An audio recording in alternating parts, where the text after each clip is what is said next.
John 10:17 through 20 contains the closing stanza of Jesus' shepherd parable and the response to it by the religious elite.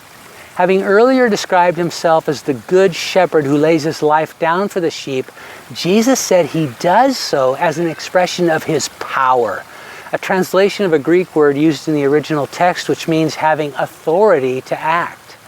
He subtly acknowledged his awareness of the Jewish leaders' plan to kill him that continued percolating in the background, and he declared that when the time finally came, his life would not be taken in weakness, but freely given as an exercise of his authority. He said the use of his power in this way was commanded by and pleasing to the Heavenly Father. That completely baffled the Pharisees. It was simply unheard of that someone would use their power to serve others. In their experience, leaders gained and exercised power over others for their own benefit. Jesus had expressed a concept so foreign to them that they began to debate among themselves whether he was demon-possessed and insane. But some of them had trouble accepting that explanation because they just witnessed a display of that kind of authority when Jesus healed the blind man on the previous Sabbath. He had used his power to bless the man with sight and then didn't even stick around to get the credit. He had nothing to gain and much to potentially lose by breaking Sabbath restrictions to minister to him, but he did it anyway. And that's the very definition of authority in God's dictionary.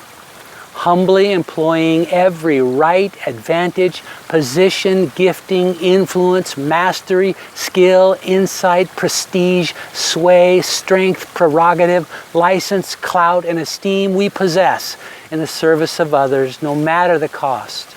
As his children, we have been given the privilege and responsibility of modeling a different way to be powerful. But it turns out that's easier said than done.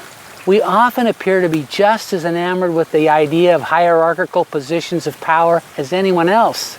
That's why in Matthew 20:25 to 28, Jesus responded to the request of two of his disciples that they be given positions of power in his kingdom, saying, "You know that the rulers of the Gentiles exercise authority over them, yet it shall not be so among you.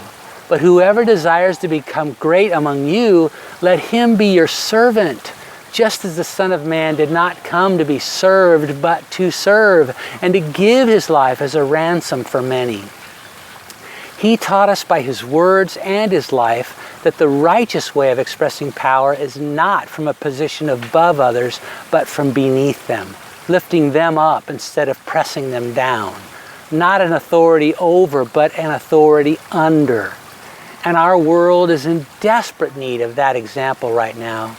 Our institutions, commercial, political, social, educational, judicial, relational, are all engaged in a fierce wrestling match over the questions of who should have power and how it should be used.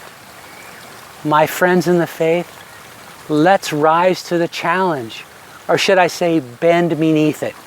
Instead of joining the world and striving to get to the top, let's race each other to the bottom. Let's put the power of our God on display by shouldering the weight of the burdens that don't belong to us, but are ours to bear as we serve others in his mighty name.